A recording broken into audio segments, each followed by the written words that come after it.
യഹോവേ, നിന്റെ ന്യായപ്രമാണത്തിൽ നിന്ന് അത്ഭുതമുള്ള കാര്യങ്ങളെ കാണുവാൻ തക്കവണ്ണം എൻ്റെ ഹൃദയകണ്ണുകളെ നീ പ്രകാശിപ്പിക്കണമേ.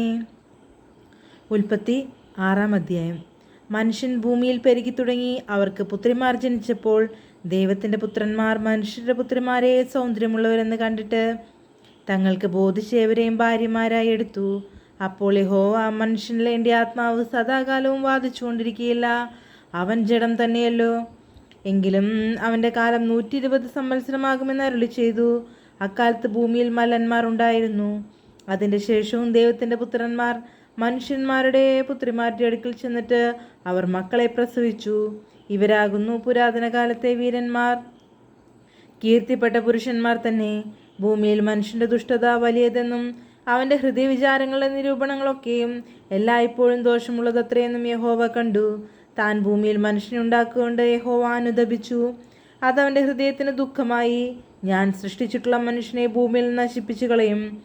മനുഷ്യനെയും മൃഗത്തെയും ഇഴജാതിയെയും ആകാശത്തിലെ പക്ഷികളെയും തന്നെ അവയുണ്ടാക്കുകൊണ്ട് ഞാൻ അനുദപിക്കുന്നു എന്ന് യഹോവ അരുളി ചെയ്തു. എന്നാൽ നോഹയ്ക്ക് യഹോവയുടെ കൃപ ലഭിച്ചു. നോഹയുടെ വംശപാരമ്പര്യം എന്തെന്നാൽ, നോഹ നീതിമാനും തൻ്റെ തലമുറയിൽ നിഷ്കളങ്കനുമായിരുന്നു. നോഹ ദൈവത്തോടു കൂടെ നടന്നു. ശേം, ഹാം, യാഫേത്ത് എന്നും 3 പുത്രന്മാരെ നോഹ ജനിപ്പിച്ചു.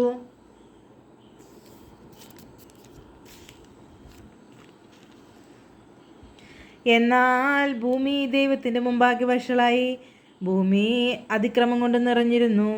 ദൈവം ഭൂമിയെ നോക്കി അത് വഷളായി എന്ന് കണ്ടു. സകല ജഡവും ഭൂമിയിൽ തൻ്റെ വഴി വഷളാക്കിയിരുന്നു. ദൈവം നോഹയോട് കൽപ്പിച്ചത് എന്തെന്നാൽ, സകല ജഡത്തിൻ്റെയും അവസാനം എൻ്റെ മുമ്പിൽ വന്നിരിക്കുന്നു. ഭൂമി അവരാൽ അതിക്രമം കൊണ്ട് നിറഞ്ഞിരിക്കുന്നു. ഞാൻ അവരെ ഭൂമിയോട് കൂടെ നശിപ്പിക്കും. നീ ഗോഫർ മരം കൊണ്ട് ഒരു പെട്ടകം ഉണ്ടാക്കുക. പെട്ടകത്തിന് അറകൾ ഉണ്ടാക്കി അകത്തും പുറത്തും കീഴ്ത്തേക്കണം.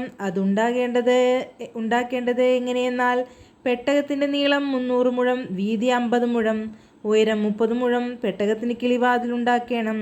മേൽ നിന്ന് 1 മുഴം താഴെ അതിനെ വെക്കണം. പെട്ടകത്തിൻ്റെ വാതിൽ അതിൻ്റെ വശത്ത് വെക്കണം. താഴത്തെയും 2-ാമത്തെയും 3-ാമത്തെയും തട്ടായി അതിനെ ഉണ്ടാക്കണം. ആകാശത്തിന് കീഴിൽ ജീവശ്വാസമുള്ള സർവ്വജഡത്തെയും നശിപ്പിപ്പാൻ ഞാൻ ഭൂമിയിൽ ഒരു ജലപ്രളയം വരുത്തും. ഭൂമിയിലുള്ളതൊക്കെയും നശിച്ചു പോകും. നിന്നോടോ ഞാൻ ഒരു നിയമം ചെയ്യും. നീയും നിന്റെ പുത്രന്മാരും ഭാര്യമാരും പുത്രന്മാരുടെ ഭാര്യമാരും പെട്ടകത്തിൽ കിടക്കണം. സകല ജീവികളിൽ നിന്നും സർവ്വജഡത്തിൽ നിന്നും തന്നെ ഈ രണ്ടിനെ നിന്നോടുകൂടെ ജീവരക്ഷയ്ക്കായിട്ട് പെട്ടകത്തിനകത്ത് കയറ്റണം. അവ ആണും പെണ്ണുമായിരിക്കണം. അതത് തരം പക്ഷികളിൽ നിന്നും അതത് തരം മൃഗങ്ങളിൽ നിന്നും ഭൂമിയിലെ അതത് തരം ഇഴജാതികളിൽ നിന്നൊക്കെയും ഈ രണ്ട് ജീവരക്ഷയ്ക്കായിട്ട് നിന്റെ അടുക്കൽ വരണം. നീയോ സകല ഭക്ഷണ സാധനങ്ങളിൽ നിന്നും വേണ്ടുന്നത് എടുത്ത് സംഗ്രഹിച്ചു കൊള്ളണം. അത് നിനക്കും അവയ്ക്കും ആഹാരമായിരിക്കണം. ദൈവം തന്നോട് കൽപ്പിച്ചതൊക്കെയും നോഹ ചെയ്തു. അങ്ങനെ തന്നെ അവൻ ചെയ്തു. ദൈവമേ, സ്തുതി നിനക്ക് യോഗ്യമാകുന്നു. ബാറയ്ക്കുമോർ.